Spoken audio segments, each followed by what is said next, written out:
começamos lá em 2018, em termos de empresas aderentes, começamos lá em 2018 com 236 empresas e hoje, em 2021, né, nós estamos com 1.278 empresas dentro do sistema. Tá? Sendo que dessas 1.278, tem quase 300 empresas que não estão no estado de São Paulo, estão em outros estados da federação.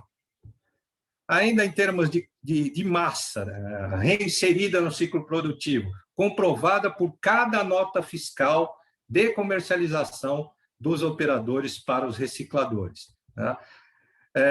Essas notas foram rastreadas e lastreadas. Começamos lá com 9.132 toneladas, passamos aí para 73 mil toneladas em 2019, 70 mil em 2020, e agora, nos dois primeiros meses que a gente tem aí de dados, tá, já estamos com 34 mil toneladas de materiais reinseridos no ciclo produtivo.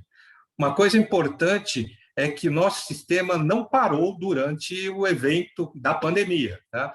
Independente dos problemas que ocorreram, as empresas continuaram trabalhando e comprovando as suas massas perante o órgão ambiental. Aqui também alguns dados aí do Mato Grosso do Sul. Tá? Então, hoje, em dezembro, na verdade, nós temos aí 60 entidades signatárias, algumas delas estão também em São Paulo, são iguais daquelas 75 que estavam dentro do estado de São Paulo, e outras são locais. Tá? Em termos de empresas, no Mato Grosso do Sul, são 1.159 empresas, tá? E aqui o porte de pequeno e micro porte, e médio porte, desculpa, são a grande maioria, tá? 15% são de grande porte, e aqui em termos de massa reinserida, 6.309 toneladas. Isso na operação agora, primeiro relatório que foi entregue para o órgão ambiental, que é o IMASU, lá no Mato Grosso do Sul. Aqui também, no estado do Amazonas, tá? Temos 329 empresas, também é muito recente, não foi entregue nenhum relatório ainda no Amazonas, 329 empresas, com 566 toneladas de material reinserido dentro do ciclo produtivo.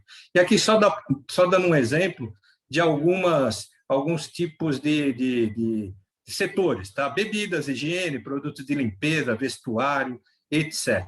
Tá? São vários tipos de materiais, produtos reinseridos aí e participantes do processo. Tá? De forma bem resumida, era isso que eu tinha para apresentar para vocês. Eu vou devolver a palavra agora para o Maurício, para ele dar continuidade ao evento. Muito obrigado, eu fico depois à disposição para as perguntas. Obrigado, Ricardo. Informações realmente muito interessantes, muito importantes. Lembrando a todos que no final, né, a gente vai ter esses 2 painéis, como eu expliquei. Nós temos mais 3 palestrantes. A gente tem a previsão de encerrar a questão dos painéis, a parte dos painéis por volta das 19, um pouquinho mais, né, 19h15, por aí. E depois a gente vai ter também espaço para perguntas. Vocês podem mandar as perguntas tanto no chat, aqui do aplicativo Zoom, como também podem levantar a mão na hora das perguntas que a gente abre a palavra. Mas, dando seguimento, vamos chamar a Jéssica Domit, que vai falar da questão da solução de certificados pela Eu Reciclo. Jéssica, bem-vinda, obrigado, fique à vontade. Eu que agradeço, Maurício. Primeiro, eu quero parabenizar vocês aí da FIEP pelo evento, eu acho que é um assunto muito relevante, e agradecer pelo convite para poder contar um pouquinho aqui da nossa solução de certificados. Boa noite a todos. Eu vou passar uma apresentação aqui também, complementando o Ricardo, né? O Ricardo da Fiesp, que trouxe ali dados super relevantes, e vou complementar um pouquinho do que ele contou aí para a gente.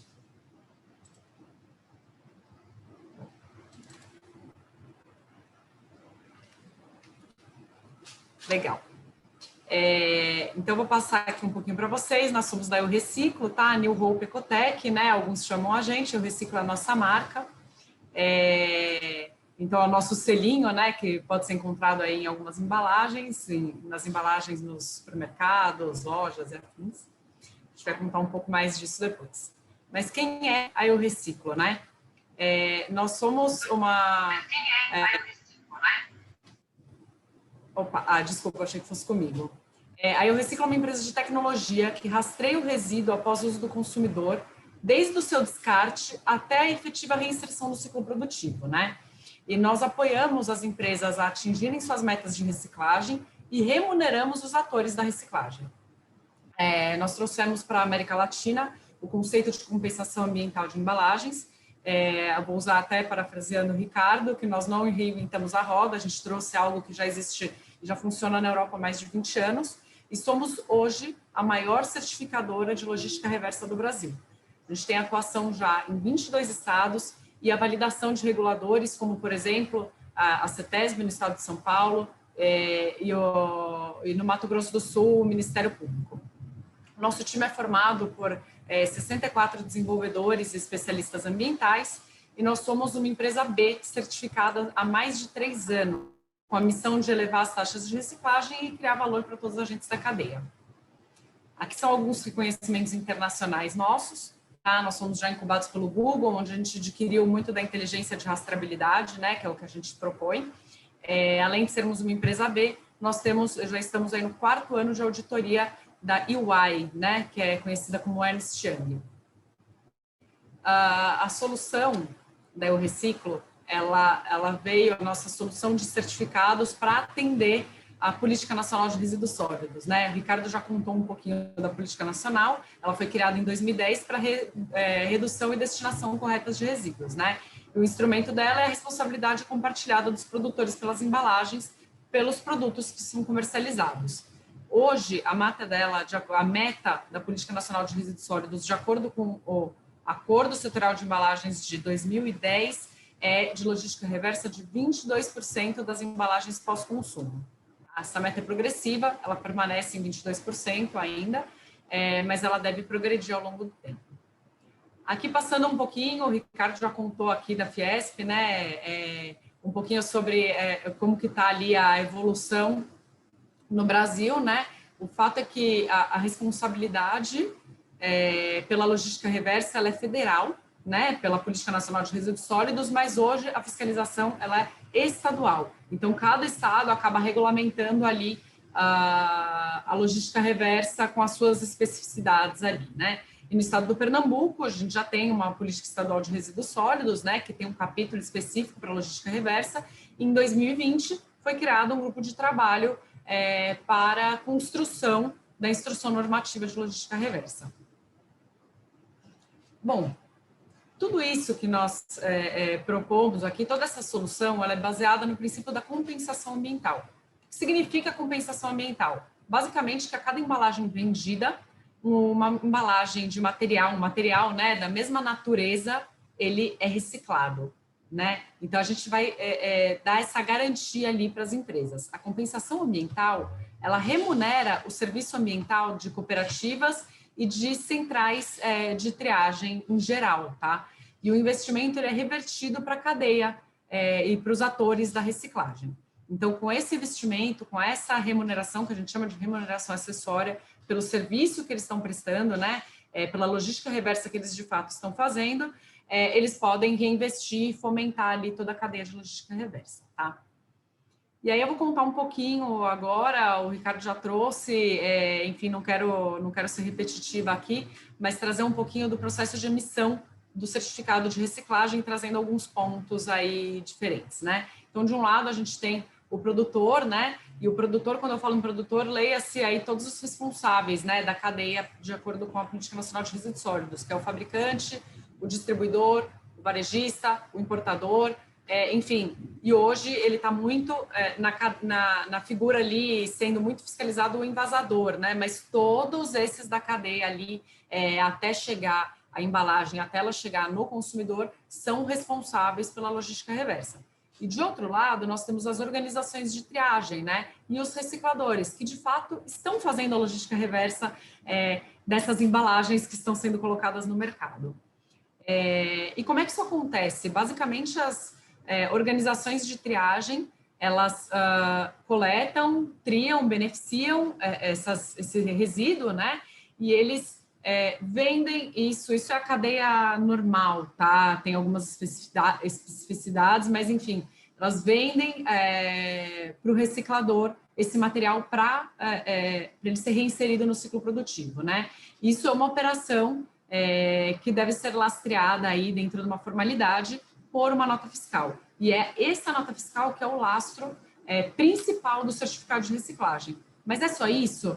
Não. O que é o reciclo, né? Aqui o sistema de logística reversa ali, ele propõe, né? O que traz? Traz essa segurança de que a gente está olhando ali o que está acontecendo, toda a operação, que teve de fato uma origem pós-consumo, né? Que a origem ali dessas organizações de triagem é uma embalagem pós-consumo e que o destino chegou no reciclador final, por um controle de KNAI, né? E aí, com toda essa verificação e estruturação dessa cadeia, porque muitos não têm ali a regularidade suficiente para emitir uma nota fiscal para ser gerador, né? Para ter o lastro do certificado de reciclagem com segurança, né? Ou seja, a gente identifica ali se tem os documentos necessários para a operação, né? Licença ambiental, se for o caso, certidões, se de fato tem uso de EPI, se tem trabalho escravo. Então, a gente faz tudo isso com maior segurança,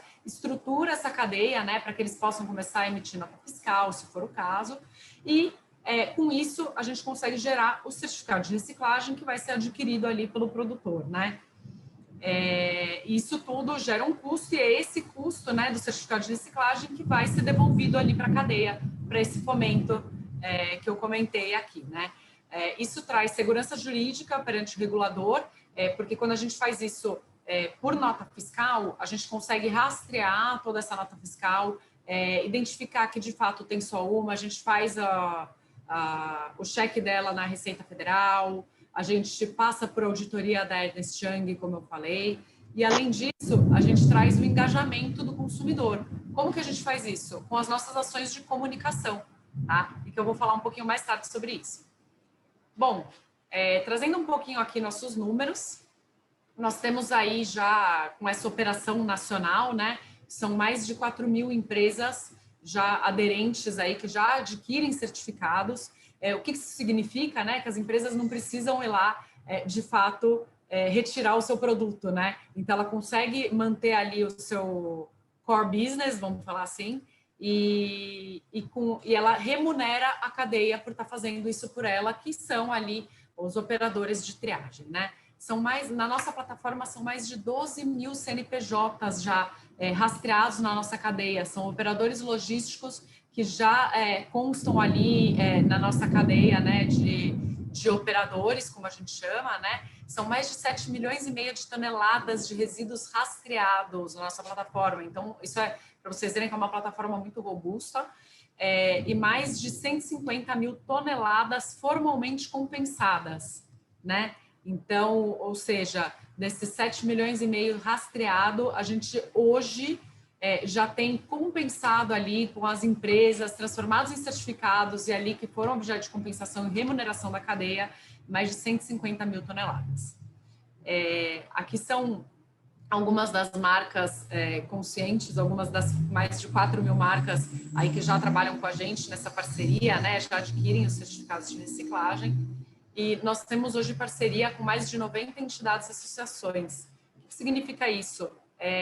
Nós temos ali a parceria com a Fiesp, com a FIEMS, como o Ricardo bem colocou, também já uma parceria com a Fiesc, que é de Santa Catarina, a Federação do Amazonas, Federação de Brasília, das Indústrias de Brasília, e ali as entidades e associações já parceiras que trazem as suas empresas, comunicam as suas empresas, engajam em nível nacional, né? Bom, para tudo isso acontecer, né, a governança ela é essencial para o funcionamento, né? Para que isso aconteça, precisa ter uma governança. E essa governança ela acontece hoje mais ou menos uma vez por semana, né? Às segundas-feiras, nós temos um conselho que se reúne para tratar ali da logística reversa. Então, temos 5 cadeiras hoje ali do lado dos fabricantes, né? Que são cadeiras O que eu quero dizer com cadeiras? Tem muitos convidados ali, tá? Então, às vezes a gente tem mais de 50, 60, 70 participantes, né? Ali representantes de empresas, de associações, mas são 5 ali com votantes, né? De produtores de bens de consumo, fabricantes de embalagem, comerciantes, distribuidores, e 2 ali dos lados dos operadores, então cooperativas, empresas de triagem, né? De tratamento e descaracterização ali das embalagens, enfim. Esse conselho ele é responsável pela operação e controle do sistema, né? E nós ali, como certificadora, contribuímos para esse conselho que foi ali criado nasceu ali dentro da Fiesp, né? Opa, passei, desculpem. Que foi ali criado e nasceu dentro da Fiesp, hoje passa a ser entregue ali para todo o Brasil, né? Bom, essa governança do sistema, ela já criou ali mais de 10 resoluções, né, ali para estabelecer as métricas do sistema, já são 2 instruções operacionais, enfim, a gente tem bastante trabalho feito ali dentro, tá? E aí, contando um pouquinho para vocês, que no Brasil, no Brasil, 90% do lixo ele é coletado, mas apenas 3% do resíduo, ele de fato é reciclado. 3% do que é reciclável é de fato reciclado. Um número muito baixo. E 80% do material que é reciclado, ele passou por um dos 1 milhão de catadores que hoje são estimados no Brasil. Então, o que a gente tem que trazer aqui é que a mecanização ela é uma alternativa importantíssima para atingimento de metas, né? Então, vocês veem, tem muito espaço, né, no mercado, de fato, para a gente crescer. Então, se a gente for ver ali, só 3% é reciclado. Para a gente chegar nesse mínimo de 22%, a gente tem muito trabalho a ser feito no Brasil. Então, eu acho que é importante deixar claro que só contar com cooperativas de catadores não é suficiente. A gente precisa de muita gente trabalhando nisso. E o modelo de cooperativa não é o que a gente quer perpetuar, né, no Brasil. A gente prioriza, a gente trabalha com muitas cooperativas, mas a gente precisa realmente formalizar toda essa cadeia para, de fato, fomentar a reciclagem, né? Então, a mecanização, ela surge como uma solução. A gente tem aí, numa planta mecanizada, e esse exemplo aqui é de uma planta na Europa, né? Mas até trazendo um spoiler do que vai ser apresentado aí no próximo painel, mas essa mecanização, ela faz o trabalho ali de praticamente 300 cooperados e sem contágio. Até nessa pandemia se faz super importante, né, a gente não ter esse contágio. Mas hoje, as 5 plantas como essa, já existentes no Brasil, elas têm um financiamento importante dos certificados, dos créditos de reciclagem, né? Então, 2, inclusive, estão em São Paulo, e elas são operadas por cooperativa, né? Ela traz muita economia de escala, traz menor custo, e nós temos uma aí super importante no estado do Pernambuco, que eu não quero, enfim, me adiantar na próxima apresentação. Trazendo um pouquinho aqui, complementando o que o Ricardo falou, né? Nós temos a nossa base ali, o nosso princípio de segurança jurídica, né? Então, como que a gente consegue trazer segurança jurídica para as empresas? Primeiro, contrato formal com os órgãos reguladores. Então, a gente se propõe a firmar acordo setorial, termo de compromisso nos estados, tanto nos estados quanto em âmbito nacional, né? Nós já temos hoje, somos certificadora hoje do termo de compromisso de São Paulo, ali, capitaneado pela Fiesp, do termo de compromisso do Mato Grosso do Sul, do termo de compromisso de embalagens do Amazonas, tá? E a gente vem trabalhando cada vez mais nesses termos de compromisso, nessa formalização, para trazer segurança não só para o lado dos operadores, né, como para o lado das empresas. E com relação à judicialização, nós hoje não temos nenhuma notícia de processos, de qualquer judicialização contra o modelo de certificados de reciclagem. E tudo isso também que traz segurança jurídica, e o que evita tudo isso é o nosso trabalho de governança, como eu contei para vocês, do Conselho Gestor, né?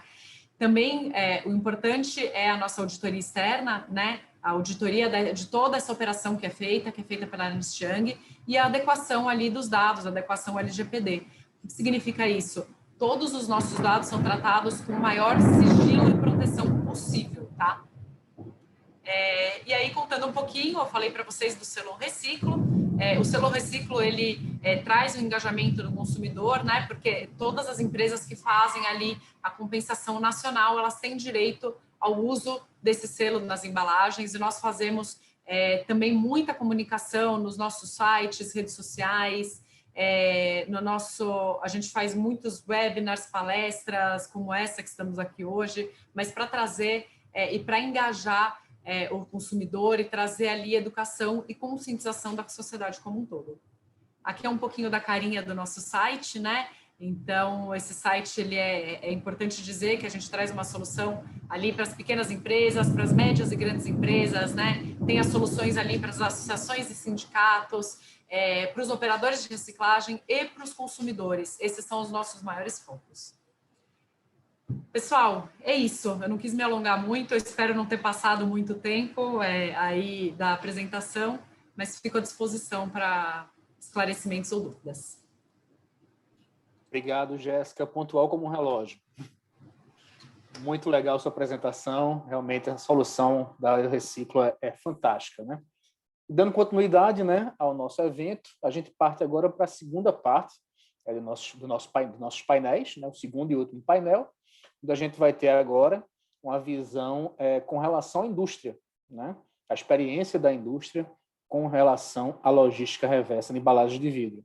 Então, a gente vai rapidinho agora para Carlos Lima, que é diretor executivo do IBRAC, o Instituto Brasileiro da Cachaça, para que ele possa, então, explicar o case deles e trazer mais informação ainda para a gente. Carlos?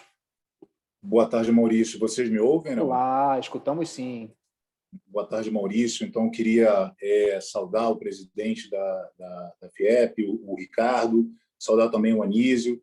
É um prazer muito grande para o IBRAC te saudar também, Maurício, e os demais palestrantes. É um prazer muito grande para o IBRAC estar participando desse evento aqui na FIEP e para falar um pouco dessa nossa experiência enquanto setor produtivo da cachaça e toda, eu acho que a saga que nós tivemos para escolher um modelo e ter um modelo que realmente se adeque ao que é hoje o segmento produtivo da cachaça. Então, se a Ana pode colocar a apresentação no modo apresentação, obrigado. Então, a minha ideia é falar um pouco do que é hoje o desafio da cachaça e como que a gente vem cumprindo com a Política Nacional de Resíduos Sólidos. Eu acho que o case da cachaça é um case interessante para que tenhamos aqui uma ideia das utilidades e das ferramentas que a vem utilizando pela própria formação do setor da cachaça, né? Pelas próprias particularidades que existem no segmento produtivo da cachaça. Então, se você puder passar, sempre deixando uma mensagem de consumo responsável de bebidas alcoólicas, né? Uma mensagem importante que o IBRAC passa por ser uma entidade ligada ao segmento produtivo de bebidas alcoólicas e saber o quanto sensível é esse nosso produto. Se você puder passar o próximo. Falando rapidamente sobre o IBRAC ele foi fundado em 2006, a gente está presente hoje em 17 estados, são 12 associações de classe estaduais, regionais ou nacionais sobre o guarda-chuva do IBRAC. Uma dessas associações é a APAR, Associação Pernambucana de Produtores de Cachaça, que é uma grande parceira nossa no desenvolvimento de uma série de ações para o setor produtivo. E o IBRAC hoje congrega mais de 80% do volume que é legalmente produzido e comercializado de cachaça no Brasil. Próximo.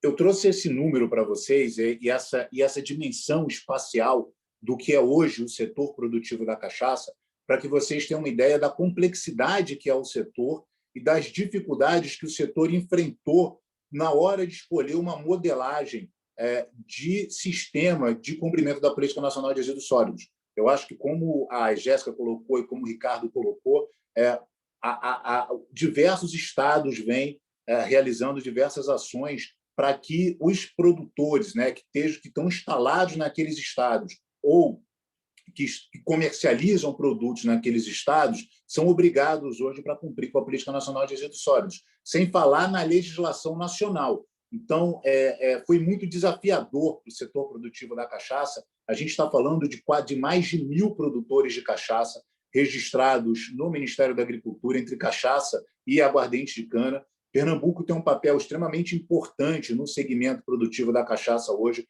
Pernambuco é o segundo principal estado produtor de cachaça e o segundo principal estado consumidor de cachaça hoje. Então, essa grandiosidade do setor produtivo da cachaça é para demonstrar para vocês a complexidade que a gente enfrentou quando nós começamos a discutir um modelo de logística reversa. Nós já estamos envolvidos e engajados nessa agenda, né, da cumprimento da Política Nacional de Resíduos Sólidos antes de 2015. Então, quando saiu o acordo setorial de embalagens apresentado pelo Ricardo para vocês, o IBRAC já vinha engajado na busca de um modelo. Na verdade, nós participamos, inclusive, da construção do modelo, que é hoje um modelo adotado pela coalizão de embalagens, e recentemente aderimos a esse modelo da Fiesp. Próximo, por favor. O tema de logística reversa hoje é um dos principais temas da agenda do IBRAC, ele faz parte da nossa agenda de sustentabilidade, seja em função do comprometimento que o setor da cachaça tem hoje com a questão da sustentabilidade, ou seja, em função das diversas exigências que nós temos enfrentado nos diversos estados. Eu não me lembro se o Ricardo recordou, mas, por exemplo, esse Ricardo colocou para vocês isso, mas, por exemplo, no estado de São Paulo, hoje, existe uma legislação que, para a obtenção da licença ambiental, as empresas precisam apresentar ao órgão ambiental o cumprimento da Política Nacional de Resíduos Sólidos, né? O cumprimento do sistema de logística reversa. Então, é por isso que a gente vem se engajando tanto nesse tema. Próximo, por favor. E quando a gente olha a lógica, né, da logística reversa hoje no Brasil, todo mundo está sujeito ao cumprimento da logística reversa. Sejam pessoas físicas ou pessoas jurídicas, e algo que a gente vem colocando em todas as nossas palestras, em todos os momentos que a gente aborda isso, independente do porte de empresa. Então, muitas vezes, a gente ouve aquele discurso de que, olha, eu sou um micro e pequeno produtor e, portanto, eu não estou sujeito ao cumprimento da logística reversa. Mas isso é um ledo engano, porque, na verdade, a logística reversa, todas as empresas hoje no Brasil, independente do porte das empresas, são obrigadas a cumprir com a logística reversa.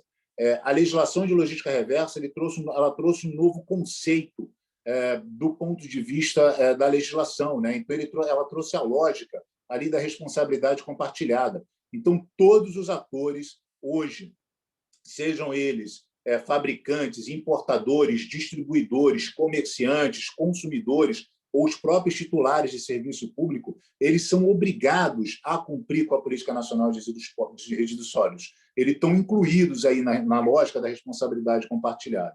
E quando a gente olha para o segmento produtivo da cachaça, o setor se viu diante de um desafio que era exatamente como realizar a logística reversa de diversos resíduos pós-consumo, que estão hoje, que fazem parte hoje do setor produtivo da cachaça. Então, o nosso grande desafio, quando a gente olhou a logística reversa e todas as obrigações que nós tínhamos ao cumprir com a logística reversa, era exatamente como ter um sistema que desse tratamento ao papel, como ter um sistema que desse tratamento ao vidro e ao plástico, como ter um sistema que pudesse cuidar da questão das tampas, né, de metal ou plástico, né, e as próprias caixas de embarque, papelão ondulado.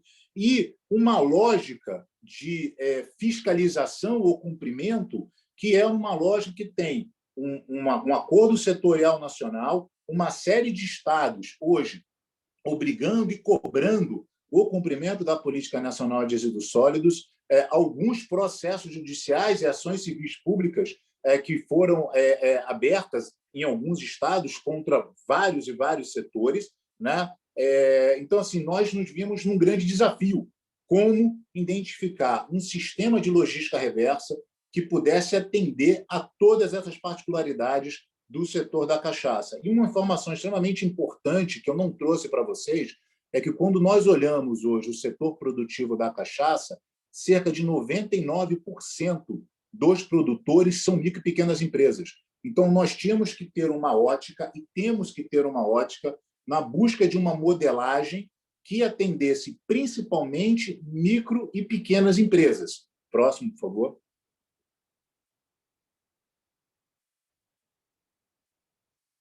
Então, Quais foram as características quando o IBRAC buscou um sistema de modelagem para ser o sistema eleito, né, para o cumprimento da Política Nacional de Resíduos Sólidos pelos nossos associados, pelas empresas que estão ligadas hoje ao IBRAC? Primeiro, a gente buscou um modelo que respeitasse tanto o cumprimento das políticas estaduais quanto também uma política nacional, né? E que também respeitasse todas as particularidades dos diversos setores. No nosso caso, as particularidades do sistema produtivo da cachaça. Não dava para a gente pensar ou entrar em um modelo de cumprimento da Política Nacional de Resíduos Sólidos que não respeitasse essas particularidades do setor. O segundo ponto, quando a gente começou a buscar por um modelo de cumprimento da Política Nacional de Resíduos Sólidos, era um modelo que fosse execuível para empresas de todos os portes, em especial atenção para micro e pequenas empresas. Então, nós temos hoje, por exemplo, na nossa modelo, fazendo parte do nosso sistema, empresas do porte de uma Velho Barreiro, que é hoje uma das grandes empresas produtoras de cachaça, como micro e pequenas empresas, né? Empresas que produzem desde milhões de litros e comercializam milhões de garrafas por ano, até empresas que comercializam 1.000, 2.000 garrafas por ano. Precisávamos de um sistema que fosse um sistema cujo modelo tivesse uma gestão e uma governança transparente e que fosse um modelo que fosse uma gestão e governança também inclusivo, né? Nós tivemos experiências em outros modelos em que não havia uma transparência, não havia uma governança naquele modelo. E um modelo de custos que não inviabilizassem nem a adesão, nem a permanência de micro e pequenas empresas, e que fosse também condizente com o volume de resíduos gerados por essas empresas. Como eu coloquei para vocês, o setor da cachaça hoje, a gente vai desde milhões de litros até alguns milhares de litros por ano. Então, esse modelo, ele deveria respeitar essa condição de micro e pequenas empresas. Próximo. Ele deveria ser um modelo abrangente. Como eu coloquei para vocês hoje, quando a gente olha do segmento produtivo da cachaça, a gente está tratando com pelo menos 4, 5 tipos de resíduos pós-consumo. Então, tem que ser um sistema que seja um sistema que trate todos os resíduos. Seria extremamente inviável para o setor da cachaça, e eu acho que para vários outros modelos também, termos um sistema para cada tipo de resíduo. Apesar do Ministério do Meio Ambiente estar agora apresentando essa lógica, o IBRAC ainda defende a teoria que a gente deveria ter um sistema amplo, independente dos resíduos que estão ali cobertos pelo aquele sistema, desde, claro, a gente estivesse falando de modelos pós-consumo. A gente buscou também por um modelo que fosse um modelo transparente, né? E um modelo que possuísse metas claras e métricas claras para a comprovação do atendimento de metas.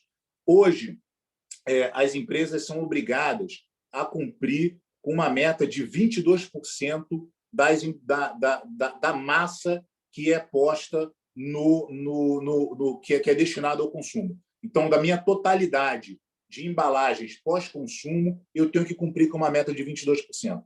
Então, era extremamente importante que nós tivéssemos um sistema que fosse um sistema transparente e um sistema de métricas claras. Um sistema que fosse um sistema completamente auditável, né? E, principalmente, um sistema que trouxesse segurança jurídica para todos os envolvidos. E foi com essa ótica que nós chegamos até o modelo da Eu Reciclo e até o modelo da Fiesp. Então, hoje, o IBRAC é uma entidade aderente ao termo de compromisso em logística reversa do Estado de São Paulo. Somos aderentes ao termo de compromisso do Amazonas, acabamos de assinar esse termo de compromisso no Amazonas. Somos aderentes do termo de compromisso no Mato Grosso do Sul. Coloco que o IBRAC foi uma das entidades que teve um sério problema de ações civis públicas abertas pelo Ministério Público no Mato Grosso do Sul. E foi somente com a construção desse modelo que nós conseguimos cumprir juridicamente, né, com tudo aquilo que o Ministério Público pedia que fosse cumprido no Mato Grosso do Sul. Então, essa apresentação que eu fiz para os senhores é exatamente para colocar que, olhando um setor extremamente complexo, como é o setor produtivo da cachaça, um produto que é produzido de norte a sul do país, em que nós temos um setor completamente heterogêneo. Esse modelo que está sendo apresentado hoje para o estado de Pernambuco é um modelo que tem atendido com todos os pontos que o IBRAC elencou quando nós começamos a busca de um modelo para o cumprimento de logística reversa. E como eu falei para vocês, nós tivemos uma experiência passada, nós tivemos experiências passadas, então nós podemos claramente colocar assim, a nossa visão do que existia antes e o que surgiu com essa proposta de modelagem feita pelo Recife, com o modelo hoje apresentado pelo Estado de São Paulo, do qual o IBRAC, como eu falei, é aderente. Maurício, então, assim, de uma forma muito rápida, era trazer essa nossa experiência para vocês, né? E como esse modelo de São Paulo, esse modelo hoje do Recife, o modelo que vem sendo adotado por São Paulo e que nós esperamos que possa ser multiplicado em outros estados, cumpre com todos aqueles checklists, com todo aquele checklist que o IBRAC fez quando a gente buscou por uma modelagem para o cumprimento da política nacional. É isso, obrigado. Carlos, muito obrigado. Excelente tua apresentação para a gente ver aí a prática em um setor tão importante como o setor da cachaça, essa questão da logística reversa de embalagens aqui no Brasil. Então, para a gente concluir os nossos painéis e depois partir para o nosso debate, eu convido agora o Pedro Parigô, mentor e conselheiro do nosso Ecoparque aqui em Garaçu, para ter uma visão do operador aqui no nosso estado. Pedro, por favor, fica à vontade. Obrigado, Maurício. Então, agradecer a FIEP, enfim, os panelistas, os presentes. Uma apresentação bem rápida, compartilhando a tela. Pronto. A gente tem aqui em Pernambuco um ecoparque. Então, o que é o ecoparque? Para começar a falar de um ecoparque, isso iniciou na Comunidade Europeia em 1999, quando foram criados os primeiros ecoparques, junto com a regulamentação para a redução de envio de resíduos para aterro. Então, tinham metas em 5 anos, reduzir 25%, em 50%, 65%. Para vocês terem uma ideia, o que isso aconteceu, isso acabou, quer dizer, com a obrigatoriedade da redução de envio de resíduos para aterro, você acabou tendo que buscar outras tecnologias, outras alternativas para tratar os resíduos que não fossem o aterramento. E daí esse conceito surgiu em Barcelona para cumprir essa diretiva, né? Então, basicamente, o que vai para um ecoparque é o resíduo sólido urbano, que não é segregado na fonte. Os resíduos segregados na fonte, poda, ovo, enfim, resíduos de parques de jardim e resíduos voluminosos. O que isso significa? Em 1998, lá na Espanha, tinham 12 ecoparques que reciclavam 5% de todo o lixo da Espanha. Hoje tem 95 ecoparques que reciclam 77% do lixo da Espanha. Então, o Brasil hoje é o que acontecia na Espanha em 1998. Aqui mostra, rapidamente, quer dizer, Alemanha, 65% de reciclagem, Suíça, 51%, Islândia, 45%. Os dados que nós temos mostram no Brasil 1,5%. A Jéssica falou em 3%, que seja 5%, que seja 7%. Quer dizer, nada chega aos pés do que acontece no mundo. E nós estamos falando aí assim, de uma quantidade de 80 milhões de toneladas de lixo. Tá? Num ecoparque, esses resíduos eles são pré-tratados, você mecanicamente separa o que é reciclável, o que é combustível de resíduo, os orgânicos podem virar gás, podem virar CDR, enfim, tem uma série de termos técnicos aqui, de tecnologias, então a gente vai deixar a apresentação disponível, certamente vão ter muitas dúvidas para esclarecer depois, mas com 15 minutos a gente tem que acelerar, né? Aqui mostra de uma maneira mais ilustrada o que acontece no ecoparque, né? Então, você tem todo tipo de tratamento do resíduo, gerando energia, gerando combustíveis para as fábricas de cimento, reciclando os plásticos rígidos, reciclando a madeira, reciclando o alumínio, reciclando os metais. Então, assim, é um grande processo de separação. Tá? Isso é um exemplo de um ecoparque na Espanha. Então, grande, assim, milhares de toneladas de lixo vêm para uma unidade dessa, e é uma fábrica, uma indústria como a gente está acostumado a ver por aí. Por dentro é isso aqui. Aí uma unidade de triagem mecanizada. No final, a gente tem um videozinho, se der tempo a gente passa, se não der a gente disponibiliza. Tá? Agora, o mais importante, olha que beleza de fábrica. Só que essa aí, se vocês olharem bem, fica em Igaraçu. Então, a gente já tem um ecoparque também aqui em Pernambuco. Tá? Fica em Igaraçu, recebe o lixo de diversos municípios aí acima de Olinda, esse galpão, essa fábrica em azul aí do lado. Então, o resíduo chega, ele é totalmente triado e saem todos os recicláveis possíveis do material. Essa é a fábrica aqui, em que Pernambuco é efetivamente privilegiada por ter uma unidade dessa. É a primeira unidade no Brasil montada para tratamento de lixo bruto, ou seja, o lixo que sai da nossa casa, ele chega aí e ele é totalmente tratado. É uma unidade que emprega aí perto de 100 pessoas e é totalmente mecanizada. O que acontece aí? A gente retira PET, o PET ele volta a ser garrafa, vira uniforme de time de futebol, o PAD, que é o polietileno, ele shampoo, enfim, tubulações, ventiladores, o polipropileno, embalagem de alimento, para-choque de carro, os flexíveis viram sacolas, viram cabos. Então, isso efetivamente é implementar a economia circular, ou seja, receber o lixo e conseguir tirar essas matérias-primas com essa qualidade, com essa condição.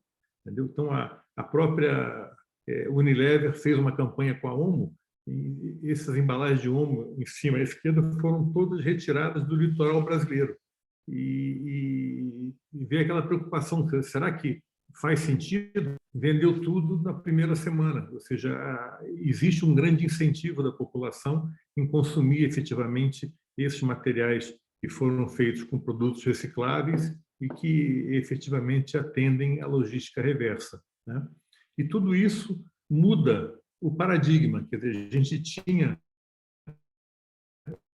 economia linear, que era extrair, produzir, descartar, e agora esse descarte não existe mais, ele tem que retornar à cadeia, e é isso que a gente está fazendo aqui em Pernambuco. Quer dizer, ao retirar as matérias-primas do lixo, né, com uma planta que, em termos de Brasil, é o futuro, o meio ambiente agradece. Quer dizer, a gente efetivamente está transformando isso na indústria do meio ambiente. Tá? A ONU, junto com a ABNT, está lançando uma norma aqui no Brasil de Ecoparque BR. E o que eles querem com isso? Eles querem não só fazer o ecoparque nos mesmos modelos da Espanha, ou no mesmo modelo que vocês viram aí, que a gente tem em Igaraçu, mas trazendo todos os outros resíduos também para esse local. Um parque tecnológico para tratamento e valorização de resíduos na sua área de influência. Ou seja, o que entra e o que sai. Então, entram resíduos domiciliares, poda, resíduos comerciais de shopping, de supermercado, feira, de eventos de limpeza urbana, resíduos industriais, resíduo da construção civil e demolição, ou seja, tudo aquilo que é inservível, independente do segmento, vai para o Ecoparque BR. E lá no Ecoparque BR você vai ter uma série de tecnologias para poder efetivamente tratar esses materiais. Então, entra lixo de todo tipo e saem recicláveis, composto para material para cobertura de aterro, energia elétrica, energia térmica, biometano, biomassa para caldeiras, combustível derivado de resíduo para fábrica de cimento, agregados para construção civil, flakes, que são plásticos para se transformar em resina. Então, é uma visão completamente diferente e nova de como tratar, de como manusear o lixo, ou seja, efetivamente industrializar o lixo. Tá? As tecnologias que a gente utiliza, basicamente, são essas que estão aí, valorização dos recicláveis, moagem, lavagem, trituração das podas, tratamento térmico, aterros, enfim. Se você olhar, tudo isso quer dizer, cada uma dessas é uma tecnologia, é uma monotecnologia. Mas a gente faz o quê? A gente trabalha com essas monotecnologias de forma combinada, gerando uma multitecnologia. Então, uma parte do resíduo vai para o equipamento A, uma parte para o equipamento B, e com isso a gente consegue efetivamente dar um tratamento completo a todos os resíduos. E de verdade, é um privilégio que Pernambuco tem. Então, essa é a planta, esse é o Ecoparque Pernambuco. Aquele galpão que vocês viram azul, bonito, onde fica a unidade de triagem mecanizada, ele está aqui em cima, ó, UTM. Mas também tem um aterro classe 1, também tem uma trituração de madeira para venda para lavanderias e cerâmicas, também tem resíduo da construção civil, enfim, material de demolição que se transforma em areia, em agregados, em outros tipos de materiais. Também utiliza-se o gás do aterro, o metano, para transformar em energia elétrica. Tem compostagem para os lodos das cervejarias. Tem o classe 2, que é para onde vai o rejeito da planta de triagem mecanizada. Tem a estação de tratamento de efluente. Então, na mesma área, você consegue resolver todos os problemas. Mas antes, isso existia uma visão de aterramento. E agora não. Agora, a visão a gente consegue efetivamente trabalhar para quê? Para que a gente ganhe dinheiro na saída, ou seja, o material entra, mas não é aí que a gente está preocupado. A gente está preocupado em que ele saia e saia na forma de produto. Tá? Aqui uma visão linda, a área lá. Nós estamos aqui na beira da BR-101, tá? Pertinho de Goiânia, em Igaraçu. Agora, como é que isso tudo está relacionado com a logística reversa e os créditos de reciclagem? A gente viabiliza a reciclagem. Então, a gente gera os créditos de reciclagem que podem ser utilizados para comprovação da logística reversa, como o pessoal comentou. Ou seja, a gente tem as notas fiscais de venda desses produtos. Essa operação lá da UTM hoje ainda é deficitária. Por quê? Porque o lixo é de baixa qualidade, enfim, tem uma série de dificuldades de qualquer projeto inicial. Mas se existissem os créditos de reciclagem no estado de Pernambuco, se isso fosse efetivamente regulamentado, a gente certamente teria uma grande mudança de cenário. A gente tem que incentivar a reciclagem. A remuneração acessória, né, gerada pelos créditos, elas são um grande alavancador, né? O estado de Pernambuco precisa efetivamente saber que embalagens são aqui descartadas. Se elas fossem valorizadas, ia gerar riqueza para os catadores, para as cooperativas, para as empresas semelhantes que fazem a mesma coisa que a gente. Então, existe um espaço aí enorme que a gente precisa de apoio do Estado para poder regulamentar. O Ecoparque ele é auditado, é credenciado pela própria Reciclo, que acabou de apresentar. Todo o material nosso ele é rastreado. A gente sabe direitinho, dia a dia, o que entrou e o que foi, para quem foi, quando foi, a tonelagem. Então, tem os tickets de balança. Então, é algo muito bom que traz segurança fiscal. A maioria dos nossos clientes adora trabalhar com a gente. Por quê? Porque eles sabem que o material que vem da nossa empresa, ele efetivamente é um material rastreável, que tem origem, que tem nota fiscal, que a gente paga os impostos, que não tem trabalho escravo, e por aí vai. Então, enquanto o Estado não regulamenta os créditos de reciclagem, ele deixa de controlar esse movimento de embalagem. E isso é algo que deveria ser efetivamente bem cuidado. Em São Paulo, já existe essa regulamentação. O que aconteceu? A reciclagem cresceu muito. Por quê? Porque traz renda para os catadores, traz renda para as cooperativas e traz renda para as indústrias que se envolvem nesse segmento. O Pernambuco já tem a tecnologia, já tem a indústria montada, né? E a gente está falando aí, assim, nós hoje reciclamos aproximadamente 60 mil toneladas por ano. É muita coisa. E isso não é reconhecido, não é contabilizado por falta de uma regulamentação. Então, é muito importante essa conversa com a FIEP exatamente para a gente poder achar um caminho junto ao Estado para poder ter isso regulamentado e deixar Pernambuco no topo da cadeia alimentar, como outros estados já estão fazendo aí. Tá? Fazer o que é correto, destinar resíduos com a gente. não custa nada mais do que enterrar os seus resíduos. Então, tem muita gente que só enterra, que manda para um aterro. A gente, apesar de ter um aterro, a gente faz todo o esforço do mundo para não colocar no aterro. A gente tenta, de todas as formas, tratar os resíduos. Tá? Então, era isso. A gente disponibiliza aí também a apresentação, né? Para quem quiser, e estamos aí abertos a perguntas. Muito obrigado. Carlos, muito obrigado. Muito obrigado por sua apresentação. Um empreendimento fantástico que a gente tem aqui no estado de Pernambuco, de modo que possa ajudar a gente aí nessa empreitada, né, da logística reversa de embalagens e tudo mais que você explicou sobre o Ecoparque Pernambuco, o CTR, o antigo CTR Igaraçu. Né? Muito obrigado. E vamos partir, então, para o nosso debate. Né? Quem quiser mandar pergunta no chat pode ficar à vontade, quem quiser levantar a mão. Mas eu gostaria de começar com o nosso anfitrião, né? O presidente aqui do nosso Conselho Temático Meio Ambiente, doutor Anísio, que ele sempre tem perguntas e comentários bastante interessantes, devido ao conhecimento que tem do assunto. Doutor Anísio, o senhor está aí? Estamos aqui.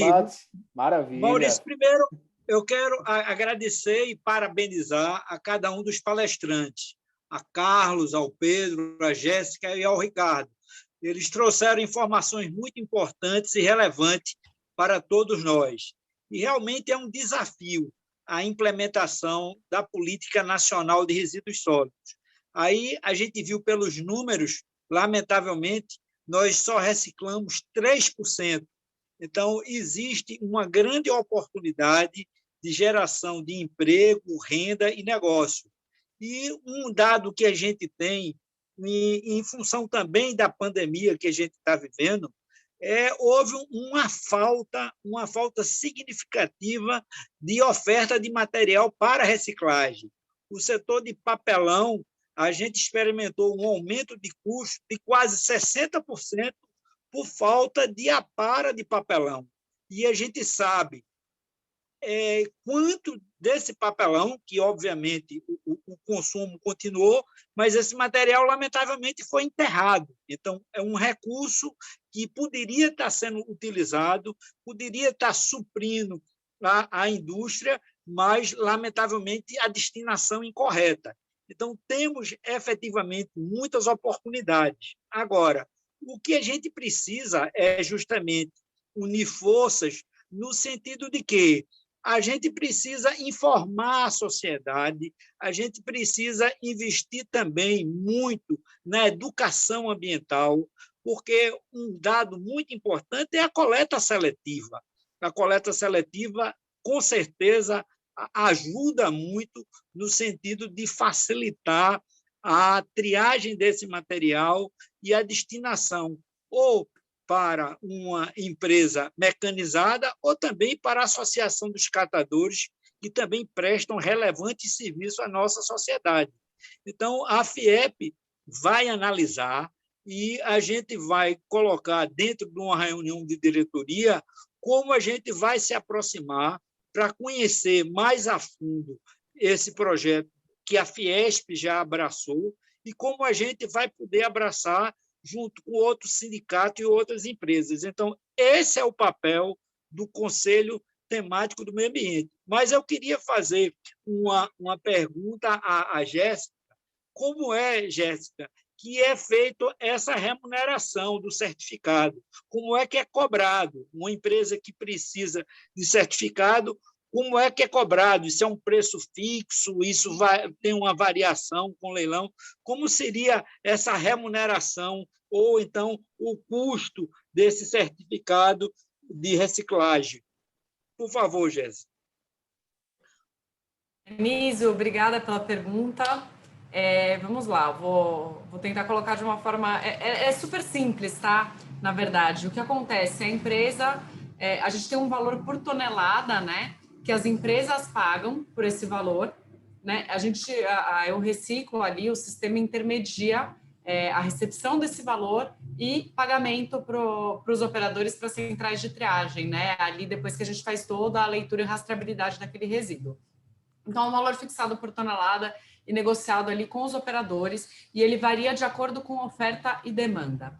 Bom, trazendo um pouco do exemplo aqui, que tem preços bem claros, no estado de São Paulo, né, nós temos uma concorrência de certificados, né, que é feita ali, a gente antes fazia na Fiesp, né, na própria sede da Fiesp, hoje ela é toda online, né, até por conta do Covid a gente deixou de ter esse evento que era tão bacana ali, mas enfim, é todo online, hoje 100% digital, e a gente reúne ali os operadores, né, as centrais de triagem, cooperativas e as empresas. Então, tem uma oferta, tem uma demanda das empresas, então a demanda, vamos supor, precisa ali comprovar 100 toneladas de plástico, né, que ela comercializou plástico, ela precisa compensar 100 toneladas de plástico. Então, nós vamos até o operador, nessa concorrência, vários operadores disputam o melhor valor, né, o menor valor para que eles estão dispostos a comercializar esse lastro deles em nota fiscal, que são os certificados, né, para essa empresa. Então, hoje, nós temos em São Paulo, nós fazemos cerca de 6 a 7 concorrências por ano, e o valor, ele varia entre R$40, tá? R$40 normalmente, R$40 a tonelada, né, que é o valor que a empresa paga, normalmente para o metal e para o papel, que são materiais de alta reciclabilidade, que de fato são muito recicláveis, e também para o plástico, para o vidro, esse valor varia em torno de R$100 a tonelada, e para o plástico esse valor é um pouco mais alto, ele chega até R$150 a tonelada, considerando que o plástico é um material que que tem uma reciclabilidade mais baixa, né, tirando ali um PET, mas no geral ele tem reciclabilidade mais baixa, ele está muito dentro da cadeia informal também. Tem poucos incentivos. Muito obrigado. Imagina. Maurício, por favor. Doutor, a gente tem uma pergunta aqui que eu acho que casa com essa que o senhor acabou de fazer, né? Norberto Lima perguntou: esta política terá que impacto sobre os custos das empresas em geral? Os preços estão sendo majorados? Acho que o Carlos consegue dar uma visão melhor para a gente com relação a isso aí, né? Visto que ele tem aí uma experiência da indústria e da parte da cachaça, né? Carlos, você tem alguma coisa que possa complementar para a gente com relação a essa questão dos custos para a indústria com relação a essa nova política? Maurício, obrigado. Eu acho que a gente tem que colocar assim, primeiro aquilo que eu falei, né? A lei está aí, ela precisa ser cumprida.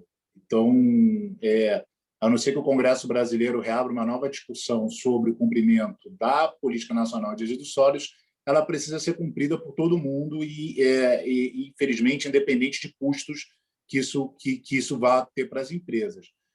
Eu acho que o custo vai depender muito da modelagem que vai ser utilizada pela empresa no cumprimento da Política Nacional de Resíduos Sólidos.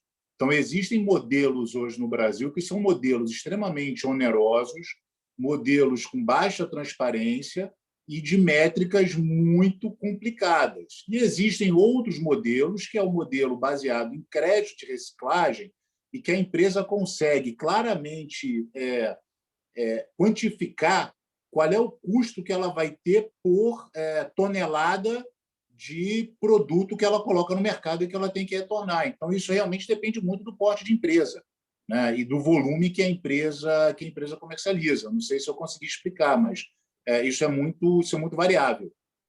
Mas esse modelo que a gente está debatendo hoje, dos modelos que o IBRAC vem estudando, é um modelo menos oneroso para as indústrias. E é aquele modelo que você consegue claramente quantificar quanto você vai gastar.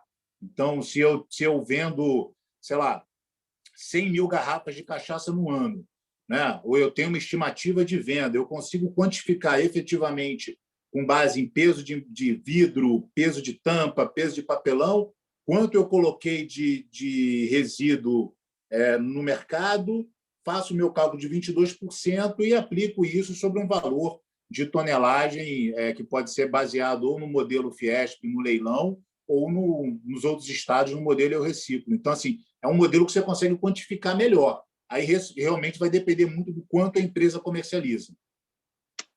Maravilha. Obrigado, Carlos. Nós temos mais algumas perguntas aqui também. Tem uma pergunta do Tiago Maravelli. Quais as ações estruturantes são feitas nos programas de logística reversa? Quais ações para melhorar e aumentar a qualidade dos materiais recicláveis nos galpões das entidades de catadores? Talvez o Pedro, né, tenha embasamento maior para falar com a gente com relação a esse ponto? Quer responder essa aí, Pedro? Eu acho que é mais da Jéssica. Tá? É mais da Jéssica? Perfeito. Posso Jéssica, falar aqui? Fica à Posso vontade. Nós temos, no nosso modelo, todos os operadores, né, centrais de triagem, sejam cooperativas ou privados, eles passam por um processo de estruturação, que até o Pedro contou, né, que passou pelo processo, aí a Ecopar que passou pelo processo. O que significa esse processo de estruturação? A gente vai até os potenciais ali centrais de triagem que trabalham com resíduos, trabalham com embalagens após o uso do consumidor, e a gente identifica todos os requisitos ali, se eles estão cumprindo os requisitos para, de fato, gerarem certificados de reciclagem. E a partir de então, a gente lista todos esses requisitos e faz um trabalho com eles para que eles cheguem a atender esses requisitos, tá? Então, a gente já teve ali trabalhos de estruturação bem bacanas. Por exemplo, a gente já teve operador, né, central de triagem, que trabalhava com a gente, que queria trabalhar com a gente, precisava emitir nota fiscal. Então, a gente conectou com o contador, falou, olha, você precisa seguir esse passo, precisa fazer uma inscrição estadual para emissão da nota fiscal, vai valer a pena por isso, isso, isso. Então, a gente explica tudo. Tem outros operadores que a gente identifica que não estão usando o EPI corretamente. A gente fala, olha, para você se adequar ou não tem licença ambiental. Então, a gente passa por um processo de adequação, a gente abre um plano de ação para que eles passem ali a ser adequados, enfim, se formalizarem e trazerem maior segurança para eles e para as empresas também para recebimento dos certificados de reciclagem. Com relação aos materiais, isso acaba sendo ali parte do processo, né? Porque quanto mais material de boa qualidade, né, ali, quanto melhor o processo de triagem, mais eles vão receber pelo certificado, né? Então, acaba tendo um fomento natural ali desse processo. Então, eles acabam melhorando, triando melhor, recebendo ali o feedback do reciclador, né, que está adquirindo ali, e eles sabem que aquilo vai gerar um certificado, que eles vão receber uma remuneração acessória, e isso melhora muito a qualidade do material. Maravilha, Jéssica. Obrigado. Temos aqui uma pergunta da Camila Moura. Como está atualmente a logística reversa de embalagens de agrotóxicos? Entre as empresas participantes hoje, existe interesse e estrutura para destinar adequadamente esses resíduos? Quais as perspectivas futuras? Quem gostaria de comentar essa aí para a gente, para Camila Moura? Posso responder. Acho que o Ricardo abriu o microfone. Não, tanto faz, Jéssica. Pode tocar aí, pode falar. Então tá bom. Já estou aqui com a mão na massa. O gancho, né? Exato. Na verdade, as embalagens de defensivos agrícolas hoje, existe uma entidade gestora específica para esse tipo de embalagem, tá? Que chama Impev. O Impev, ele trabalha especificamente com essas embalagens de defensivos agrícolas. Nós não trabalhamos com embalagens de resíduos perigosos, tá? No nosso modelo aqui do sistema é só embalagens após o uso do consumidor e não os de classe 2, né? Que não são perigosos. Pronto? A gente tem aqui um representante do Contema, que é o Emerson. Emerson tem uma embalagem, tem uma indústria de tubos de PVC que só trabalha com material reciclado. Ele fez 2 perguntas para vocês. Na verdade, minha vontade era que ele fizesse essa pergunta ele mesmo. Não sei como é que está a questão do áudio dele. Emerson, como é que está teu áudio? Oi, Maurício. Oi, fica à vontade, meu amigo. Faça as suas perguntas aí para o pessoal. Tudo bem, pessoal? Boa noite. Boa Parabéns noite. pela apresentação. Minha dúvida, na verdade, eu fiz 2 perguntas, né? Uma para o pessoal do Eu Reciclo, para a Jéssica, e a outra pergunta foi para o pessoal da Ecopar. A da Eu Reciclo foi sobre... Eu entrei em contato com vocês há muito tempo atrás, eu acho que faz 1 ano e meio, mais ou menos, eu acho que máximo 2 anos. Porque eu pego material, eu reciclo, eu transformo, eu lavo, eu seco, eu faço tudo, mas eu não revendo. Eu reutilizo o material para poder transformar o tubo e botar de volta no mercado. E esse processo vocês ficaram, poxa, você não é nem um catador, nem você é assim, você revende, sabe? Mas isso porque tudo é um CNPJ só. Aí, assim, minha pergunta é, será que vocês já definiram mais ou menos esse processo ou eu preciso ter, tipo, 2 CNPJs para poder... um CNPJ para poder fazer toda a triagem, separar, e aí eu vendo para essa minha outra empresa e aí eu transformo o tubo. Não sei se deu para entender minha dúvida. Deu. Na verdade, você faz a triagem, você faz todas as etapas da cadeia com um CNPJ só, né? Isso, exatamente. Ele é verticalizado, ele pega da triagem, beneficiamento e transformação de produto final. Legal, legal. E reinserção no ciclo produtivo, né? Faz o trabalho completo, né, Emerson? Justo. É isso aí. Não, legal, legal. Eu acho que a gente pode conversar, sim. A gente tem um modelo de rastreio que é a nossa nota fiscal, mas se a gente tiver, como você não tem especificamente a nota fiscal de venda do material, né, para passar ali, que passaria no nosso rastreio, certo? Porque você faz tudo. A gente teria que identificar a entrada e a saída disso. Se a gente consegue identificar a entrada e a saída no nosso processo por nota fiscal, eu acho que você poderia, sim, ser um gerador de certificado de reciclagem. Então, peço aí para você entrar em contato. Nosso time já teve toda uma estruturação, a gente vem melhorando cada vez mais as nossas regras. Enfim, acho que a gente pode observar de novo essa operação. Entendi. Beleza, porque eu emito minha própria... Não, entendi. Né? E eu emito a nota possível, de saída, mas como um tubo. Mas beleza, pronto, eu entro em contato. Eu salvei aqui até o teu contato. Entra assim. Eu falo com vocês. Obrigada, Emerson. Tá bem? E a segunda pergunta é para o pessoal do Ecopark. Eu também entrei em contato com vocês há um tempão, fui lá visitar, porque eu estou bem pertinho de vocês, hein? Somos vizinhos, somos lá de Igaraçu também. E então, como eu disse, né? O meu maior interesse é a questão do PVC. E quando eu fui lá, vocês são fantásticos, vocês são muito grandes lá, então, assim, fazem coisas que realmente é coisa do primeiro mundo, sabe? Eu achei bem legal, inclusive, um dos eventos do FIEP Ambiental foram vocês lá. Aí eu até intermediei um pouco, na época foi bem legal. Só que minha empresa é pequenininha, sabe? Não é grande. E eu precisava na época, meu interesse era de 20 toneladas de PVC. E então o pessoal responsável da época, ele ficou, mas rapaz, 20 toneladas praticamente a gente processa em 2, 3 horas, sabe? E a gente fazer um setup da nossa máquina, que ela é gigantesca, para talvez tirar somente 20 toneladas de PVC, não compensaria. Será que hoje você já tem, o PVC já está na linha de separação, ou talvez você já tenha até uma forma diferente de conseguir esse material? Então, Emerson, obrigado aí pela sua pergunta. É super legal, assim, primeiro o evento aqui, né, está permitindo a gente interagir e esse tipo de coisa é super bom, porque tem coisas mal resolvidas que podem ser bem resolvidas, né? Então, a gente efetivamente retira PVC. Um dos produtos que a gente mais tem por lá é o CDR, que é o combustível derivado de resíduo, e que não pode ter nada de PVC, porque o PVC é cloro e o cloro é um inimigo para o forno de cimento. Então, a gente tem todo um cuidado para procurar de todas as formas possíveis do PVC e retirá-lo do processo.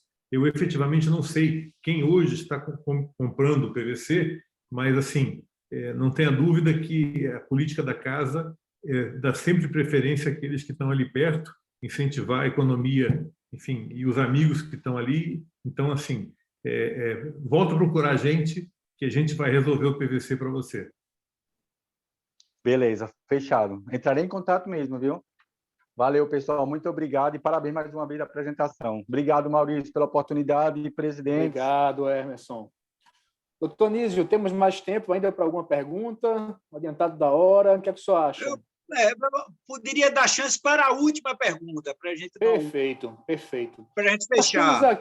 Nós temos aqui duas que são relacionadas, né? Uma é de Bruno Bastos, ele pergunta: como a Eu Reciclo enxerga a responsabilidade compartilhada do consumidor? E uma outra, de Tiago Maravelli, ele fala, sabendo que o consumidor não cumpre com sua responsabilidade na segregação dos materiais recicláveis, quais ações estruturantes são apresentadas pelo programa? Ok, vou responder aqui. A gente entende, pela Política Nacional de Resíduos Sólidos, existe uma responsabilidade, de fato, né, compartilhada ali do consumidor também. O que a gente faz hoje é muita ação de comunicação e conscientização do consumidor, tá? Hoje, o consumidor, hoje brasileiro, né, ele separa mal o lixo, tá? Tanto é que quando ele passa, às vezes, numa máquina de triagem, a gente vê no resíduo ali orgânico passando muita embalagem, muita coisa boa, né? E por isso que a gente faz muita conscientização, o que de fato é reciclável, como separar o seu lixo. A gente faz muitas essas ações de marketing ali, de conscientização e educação, tá? Agora, o papel do consumidor, ele é importante. Eu acho que o consumidor ele pode separar melhor o seu lixo, né, o seu resíduo, mas o fato é que a gente tem ali as empresas também têm essa responsabilidade, têm ali mais poder de trabalhar com essa separação de fato, mais efetivamente, né? Eu acho que assim, a gente tem hoje os pontos de entrega voluntária para o consumidor, a gente incentiva ali a reciclagem, a coleta seletiva, mas tem outras metodologias, como o Pedro também apresentou na Espanha, em que o consumidor, de fato, não tem envolvimento ali com a separação, né? As máquinas, a mecanização faz isso sozinho, que se mostra extremamente eficiente. Então, eu acho que é isso aí, fica para reflexão, né? A gente tem que educar, todo mundo tem que fazer, eu faço aqui, educo todo mundo para que faça na minha família, meus conhecidos, mas a gente tem que trabalhar muito pelo nosso ambiental também, né? Pelo nosso impacto ambiental e como que isso pode ser escalável. Perfeito, Jéssica. Muito obrigado. Vou passar a palavra para o doutor Anísio, mas antes eu gostaria de agradecer, né, eu, em nome da minha equipe, pela parceria que vocês tiveram. Ricardo, Jéssica, Carlos, Pedro. Foi muito interessante fazer esse evento de maneira virtual. Nós tivemos 100 participantes que entraram na sala, um número muito satisfatório para um FIEP ambiental virtual, um número muito próximo das nossas ações presenciais, né?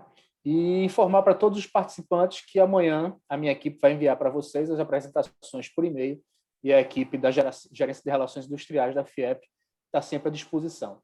Doutor Nísio, por favor, faça as honras. Você está vendo, Carlos levantou aí a mão. Veja o que Carlos Lima. Carlos, por favor. Obrigado, Maurício. Doutor Anísio, eu não podia encerrar essa participação sem fazer um comentário. Como o IBRAC é parte da indústria, né? O meu comentário era que a FIEP não esperasse uma movimentação de Ministério Público, uma movimentação de qualquer órgão judicial no estado de Pernambuco para começar a acelerar esse processo de cumprimento da Política Nacional de Resíduos Sólidos. Enfim, não cometam alguns erros que nós cometemos em alguns estados. Então, era só deixar esse comentário para que a FIEP realmente possa se antecipar a qualquer problema jurídico que possa acontecer no Estado em relação a essa discussão. Tá? Obrigado. Muito obrigado, Carlos. Maurício? Diga, Tonísio. Maurício? Pronto. Opa. Então, eu quero agradecer a participação de todos os senhores e senhoras que deram a honra de estar aqui no nosso FIEP Ambiental, agradecer aos nossos palestrantes, Carlos, Pedro, a Jéssica e a Ricardo, agradecer a você, Maurício Laranjeira, que organizou e conduziu tão bem esse nosso FIEP Ambiental, a Ana Karine também, que lhe assessorou, e dizer que nós estamos satisfeitos porque a gente conseguiu atingir o nosso intento, que é justamente levar informação, levar dados, no sentido que o empresário industrial pernambucano caminhe cada vez mais em direção à sustentabilidade. Agora, alguns aspectos eu aproveito ainda para salientar. a importância dos PEVs. A gente sente que a indústria tem a responsabilidade, a gente tem a responsabilidade compartilhada pelo ciclo de vida do produto. Essa responsabilidade é do produtor, do distribuidor, do importador, do comerciante, do consumidor, do serviço público de limpeza. Mas a gente está vendo que o comércio ele não está fazendo a parte dele no que tange aos PEVs. E esses PEVs poderiam ser muito bem utilizados pelo consumidor, que ele destinaria o produto dele, que ele fizesse a segregação em casa, na medida que tivesse maior oferta pelo comércio. Mas eu gostei também muito da colocação aí do Carlos para a gente ser proativo. E isso eu vou colocar dentro da FIEP, no sentido de que a gente tentar se mobilizar para, efetivamente, a gente incentivar essa implementação e dar todo o suporte. Então, agradeço penhoradamente a todos e desejo a todos muita saúde, muitas felicidades, muita paz e que a gente mude nossas atitudes também para atitudes mais compatíveis com o meio ambiente e com os recursos naturais. Muito obrigado a todos e uma boa noite. Boa noite a todos. Noite. Muito obrigado. Boa noite. Boa noite a todos. Cuide dos seus negócios e de sua saúde. Até mais. Boa noite a todos. Boa noite, presidente. Boa noite, Maurício. Boa noite a todos. Oliveira Pacífico. Parabéns, Anísio. Parabéns, Maurício. Muito boa.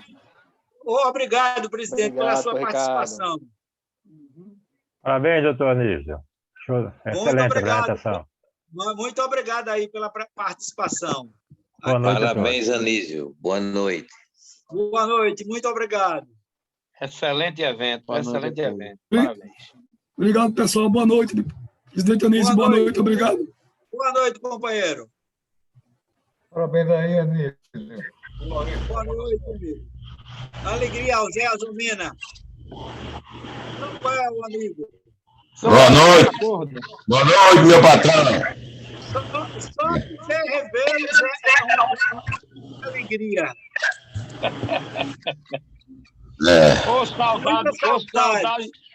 Saudade da bexiga de me juntar com esse povo.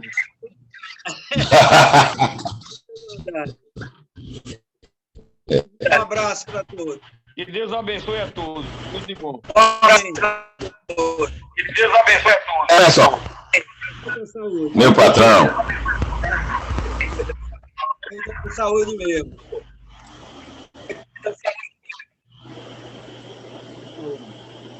Ok. Um abraço. Ainda com 34 participantes. É realmente muito interessante o nosso FIEP ambiental. Parabéns, Anísio. Obrigado pela presença. Eu contei até 88, deu mais de 88, foi? Deu 99. 99. Chegamos a 100, eu tenho um print de tela. Foi? Tá certo. Muito bem mesmo. Boa noite, doutor Anísio. Boa noite. Gilson Matias. Obrigado aí pela presença, viu? Muito obrigado pela presença.